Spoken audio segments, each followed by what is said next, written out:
Hello everyone, my name is Ivania Salinas. I'm a second-year internal medicine resident at Texas Tech University in Odessa, Texas. Today, we'll learn about a rare cancer predisposition genetic disorder.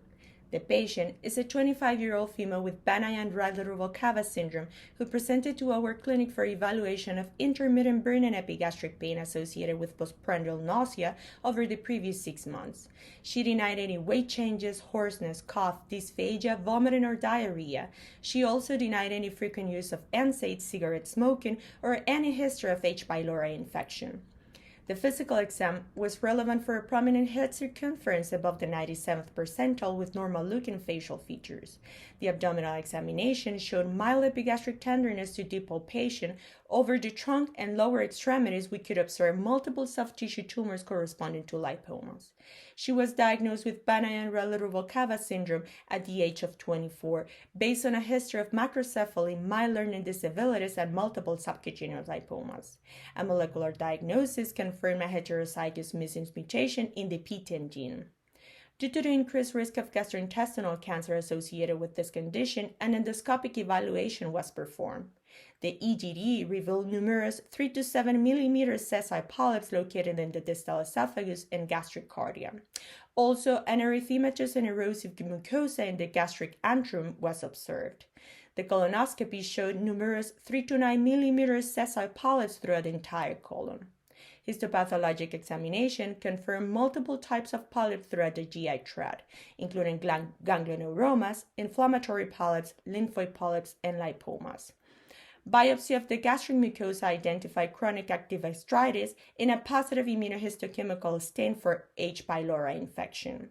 The patient received 14 days of concomitant therapy for H. pylori, and she was educated about Bannayan-Riley-Ruvalcaba syndrome and the possible manifestations and her risk of developing colorectal cancer and other malignancies.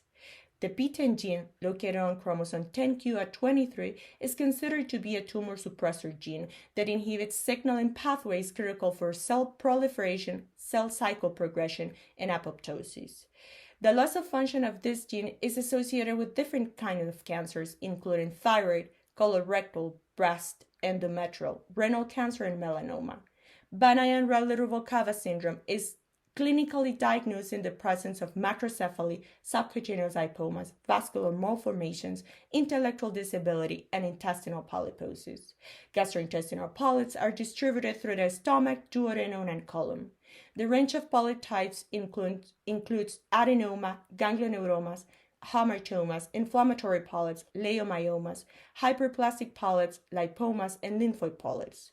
The lifetime risk of developing colorectal cancer among patients with PTEN mutations is estimated at 9%, which represents a double risk compared to the general population. Colonoscopy is recommended to start at the age of 35 years unless gastrointestinal symptoms are present.